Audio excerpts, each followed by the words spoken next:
Lakshmi news Telugu రెండో రోజు CM football practice. CM Revanth Reddy వరుసగా రెండో రోజు మైదానంలో చెమటూర్చారు. ఈ నెల 13న ఎల్బీ స్టేడియంలో నిర్వహించనున్న ప్రత్యేక మ్యాచ్లో మోసీ జట్టుతో సీఎం జట్టు తలపడనుంది.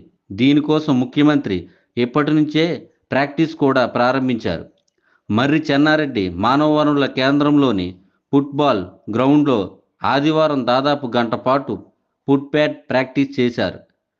ఆయన సోమవారం సాయంత్రం సైతం తన ప్రాక్టీస్ కొనసాగించారు. కాగా మోసీతో మ్యాచ్ సందర్భంగా తెలంగాణ ప్రభుత్వం విజన్ 2047 క్రీడా విధానాన్ని ఆవిష్కరించనుంది. లక్ష్మీ న్యూస్ తెలుగు రెండో రోజు CM football practice. CM Revanth Reddy వరుసగా రెండో రోజు మైదానంలో చెమటూర్చారు. ఈ నెల 13న ఎల్బీ స్టేడియంలో నిర్వహించనున్న ప్రత్యేక మ్యాచ్లో మోసీ జట్టుతో సీఎం జట్టు తలపడనుంది.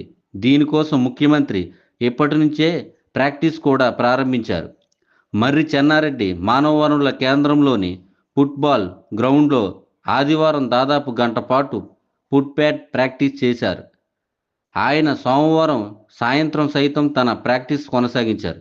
కాగా మోసీతో మ్యాచ్ సందర్భంగా తెలంగాణ ప్రభుత్వం విజన్ 2047 క్రీడా విధానాన్ని ఆవిష్కరించనుంది.